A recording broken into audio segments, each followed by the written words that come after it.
Hello everyone and welcome to Anupam Tech Talk. This is episode number 19 of my engineering leadership series where we explore practical engineering, artificial intelligence, architecture, system design and technology leadership. Today, let's talk about something every software engineer deal with, but something we do not always approach strategically: testing. We all know that testing is important, but here is the question: should we test everything? And if the answer is no, then how do you decide what to test, how much to test, and where to focus our effort? That's what we will explore today. When we talk about testing, the first thing that usually comes to mind is finding bugs. And yes, that's an important purpose, but testing provides something much more valuable. It provides confidence. When I make a change to a system, I want to know, did I break something? Did the existing behavior remain intact? Does the new functionality work as expected? And can I safely make future changes? Good tests gives engineers confidence to evolve the system. Let's talk about testing pyramid. One concept I find particularly useful is the testing pyramid. At the bottom, we have a unit test. In the middle, we have integration tests. And at the top, we have end-to-end tests. The idea is not that one type of testing is better than another. It is about having the right balance. Let's talk about unit tests. Unit tests are generally small and focused. They test a specific piece of logic in isolation. For example, if we have a function that calculates a discount, we can test a different input and verify the expected output. These tests are usually fast and can run frequently. Integration test. Integration tests verify that the multiple component works correctly together. For example, our application might need to communicate with database or another service. This individual component might work perfectly in isolation, but the integration between them could still have a problem. Let's talk about end-to-end tests. At the top, we have end-to-end tests. These tests are complete user journey. For example, a user opens the application, logs in, searches for a product, add it to the chart, and add it to the cart, and complete an order.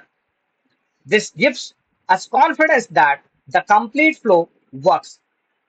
But these tests are usually more expensive to create, execute, and maintain. Should we aim to code 100% test coverage?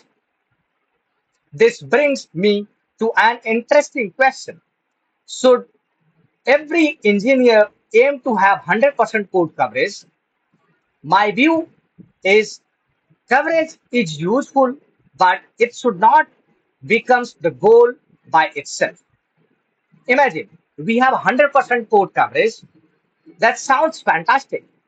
But if our test does not actually validate a meaningful behavior, we could have tests that executes every line of code but still fail to catch an important business problem. So instead of asking how can we reach 100% coverage, I would ask, are we testing the behavior and the risks of that matters most? This is where testing becomes an engineering decision rather than simply a test activity. Not every piece of code has the same risk. Suppose we have a function that formats a date display. It is still worth testing, but the business impact of of this issue is relatively very small, very low. Now compare that with payment processing. An incorrect calculation could have a significant financial impact. So the amount and the type of testing should reflect the risk and importance of the functionality. As engineers, we should think about what happens if this functionality fails. How frequently does it change? How difficult would the problem be to determine manually? And how much would the failure impact our users or business? These questions helps us decide where testing effort provide the most value. Another important point is that tests should make the development easier, not harder. If every small change requires hours of test maintenance, something may be wrong with our testing strategy. Tests can become difficult to maintain when they are too tightly coupled to implement the details. Ideally, our tests should focus on behavior. For example, instead of testing every internal step of the function, we can test what the user or the another component actually expect from it. This makes a test more resilient when the internal implementation changes. There is one more thing I would like to mention. A failing test is not necessarily a bad thing. Sometimes a failing test is actually doing exactly what we designed it to do.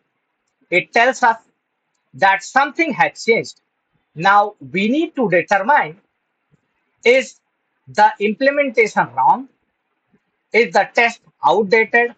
Or did the expected business behavior change?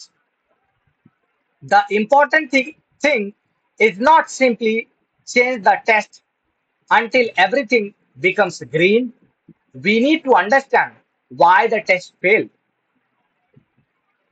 From a technology leadership perspective, I think testing is also about creating a healthy engineering culture.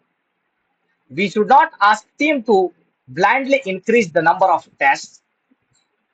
Instead, we should encourage engineers to think about what could go wrong, what is the impact if it goes wrong, what is the fastest and most reliable way to detect it.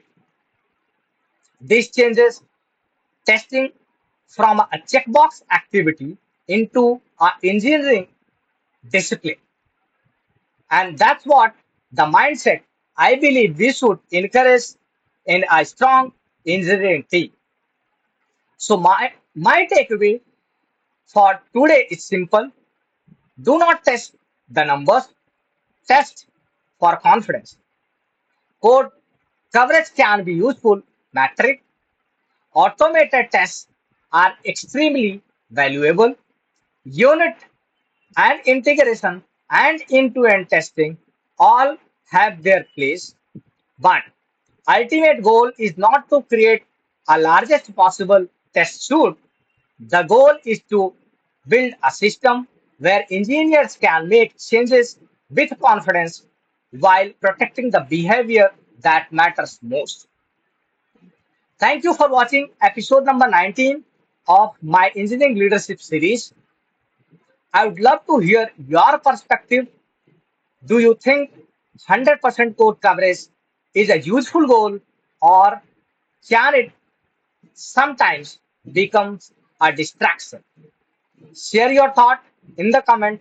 Until next time, one lesson every day, better engineering, better leadership.